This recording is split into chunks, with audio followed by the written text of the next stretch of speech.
Hello అండి, welcome to Aatish life style. ముందుగా నా ఛానల్ కనుక నచ్చినట్టయితే సబ్స్క్రైబ్ చేసుకొని లైక్ చేసి షేర్ చేయండి. ఈరోజు మన రెసిపీ వచ్చేసి క్యాలీఫ్లవర్ కర్రీ అండి. ఈ కర్రీ చపాతీ అన్నంలోకి చాలా బాగుంటుందండి. క్యాలీఫ్లవర్తో ఎన్నో రకాలుగా చేస్తూ ఉంటారు కదా, ఈసారి ఈ ప్రాసెస్లో ఒకసారి ట్రై చేయండి. ఇప్పుడు వీడియోలోకి వెళ్ళిపోదాం. పొయ్యి మీద ఒక గిన్నె పెట్టుకొని కొన్ని వాటర్ పోసేసి అవి మరిగేటప్పుడు కొంచెం పసుపు వేసుకోవాలి, కొంచెం ఉప్పు కూడా వేసి దీంట్లోనే ఇప్పుడు మనం క్యాలీఫ్లవర్ ముక్కలను వేసేసుకోవాలి. ఇలా క్యాలీఫ్లవర్ ముక్కలను ఎందుకు వేసుకుంటాము అంటే, క్యాలీఫ్లవర్లో ఎక్కువగా పురుగులు ఉంటాయి కదా, పురుగులు కానీ ఏదన్నా ఉన్నా చచ్చిపోతాయని వేస్తారు. నేనైతే ఈ సైజులో కట్ చేసుకున్నానండి. మరీ పెద్దగా కాదు, మరి చిన్నగా కాదు, మీడియం సైజులో కట్ చేసుకున్నాను. మరి చిన్నగా కట్ చేసుకుంటే మనం కర్రీ చేసేటప్పుడు మొత్తం మెత్తగా అయిపోయి కూర అంతా చిదురైపోతుందండి. అందుకని ఇలా మీడియం సైజులో కట్ చేసుకొని ఇలా ఈ మరుగుతున్న వాటర్లో వేసేసి ఒక 2 నిమిషాలు మాత్రమే ఉడకనివ్వాలి. ఎక్కువసేపు ఉడకనిస్తే బాగా ఉడికిపోయి కర్రీ చేసేటప్పుడు ఇంకా మెత్తబడిపోతుంది. చూసాయి, తీసి పక్కన పెట్టేసుకుందాం. ఇప్పుడు గ్రేవీకి పెద్ద సైజు టమాటాలు 2 సన్నగా తరిగేసి దాంట్లో 1 టేబుల్ స్పూన్ వరకు నువ్వులు వేసుకున్నాను. ఈ 2 మిక్సీ పట్టేసి పక్కన పెట్టేసుకుంటాను. మీ దగ్గర నువ్వులు లేకపోతే జీడిపప్పులు కానీ పల్లీలు కానీ వేసుకోండి. అలాగే స్టవ్ వెలిగించుకొని ఒక కళాయి పెట్టుకొని దాంట్లో 2 టేబుల్ స్పూన్ల వరకు ఆయిల్ వేసుకున్నాను. ఈ ఆయిల్ కొంచెం హీట్ అయ్యాక కొద్దిగా జీలకర్ర వేసేసి మీడియం సైజు ఉల్లిపాయలు సన్నగా తరిగి పెట్టుకుని వేసుకున్నాను. ఈ ఉల్లిపాయ ఎంత సన్నగా తరిగితే అంత తొందరగా వేగిపోతాయండి.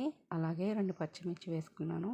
కొద్దిగా పసుపు వేసుకొని ఈ ఉల్లిపాయ మెత్తగా అయ్యే వరకు వేయించుకోవాలి. కొంచెం పసుపు కొంచెం ఉప్పు వేసాను. ఉప్పు వేయడం వల్ల ఉల్లిపాయ తొందరగా మగ్గిపోతుంది కదా, అందుకు. ఇప్పుడు దీంట్లోనే ఒక రెమ్మ కరివేపాకు కూడా వేసుకున్నాను. అలాగే కొంచెం అల్లం వెల్లుల్లి పేస్ట్ కూడా వేసుకుందాము. ఈ అల్లం వెల్లుల్లి పేస్ట్ కొంచెం పచ్చివాసన పోయిన దాకా వేయించుకుంటే సరిపోతుందండి.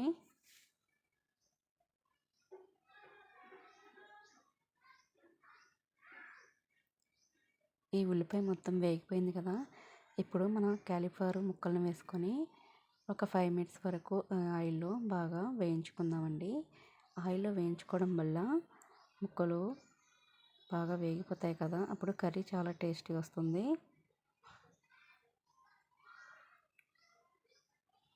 ఇలా నిదానంగా కలుపుకొని వేయించుకోవాలండి. ఇలా ఒక 2 నిమిషాలు వేయించుకున్నాక దీంట్లోనే 2 టేబుల్ స్పూన్ల వరకు కారం వేసుకుంటున్నాను. మీరు ఒకవేళ స్పైసీ ఎక్కువగా తింటే మాత్రం ఇంకొక టేబుల్ స్పూన్ ఎక్స్ట్రా వేసుకోండి. అలాగే కొద్దిగా సాల్ట్ టేస్ట్కి తగ్గట్టు, కొద్దిగా ధనియాల పౌడర్ కూడా వేసుకుంటున్నాను. మొత్తం వేసేసుకొని మొత్తం ఉప్పు కారం మొత్తం కూడా ముక్కలు పట్టేలాగా ఒక 2 మినిట్స్ వరకు ఇలా కలుపుకోవాలి.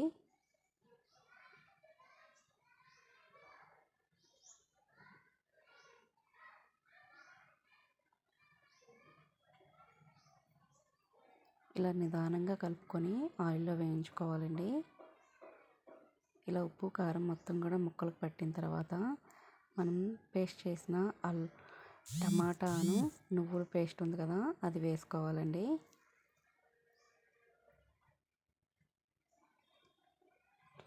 ఈ పేస్ట్ మొత్తం వేసుకొని మళ్ళీ ఒకసారి మొత్తం కలిసేలాగా కలుపుకోవాలి నిదానంగా. ఈ టమాటా పేస్ట్ మొత్తం ముక్కలకు పట్టి గ్రేవీ చాలా టేస్ట్ వస్తుందండి.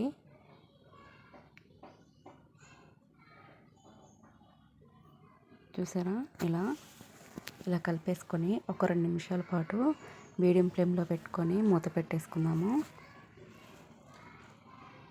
ఈ ఉప్పు కారం మొత్తం కూడా ముక్కలకు పట్టేస్తుంది ఇలా పెట్టడం వల్ల. చూసారా, ఇలా కలిపేసుకొని గ్రేవీకి సరిపడా వాటర్ పోసుకుందామండి. నేనైతే చాయ్ గ్లాస్తో గ్లాసున్నర వరకు కూడా వాటర్ పోస్తాను. మీరు గ్రేవీ పలచగా ఉండాలనుకుంటే మీరు కొంచెం వాటర్ అయినా పోసుకోవచ్చు. నేను చాయ్ గ్లాస్తో గ్లాసున్నర పోస్తున్నాను. చూడండి,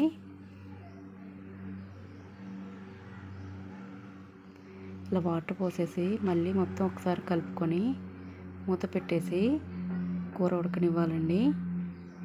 ఆల్రెడీ క్యాలీఫ్లవర్ ముక్క చాలా వరకు సగం వరకు ఉడికిపోయింది కదా. ఈ వాటర్ పోసి మనం ఇలా ఉడకనీయడం వల్ల పూర్తిగా ఉడికిపోతుంది.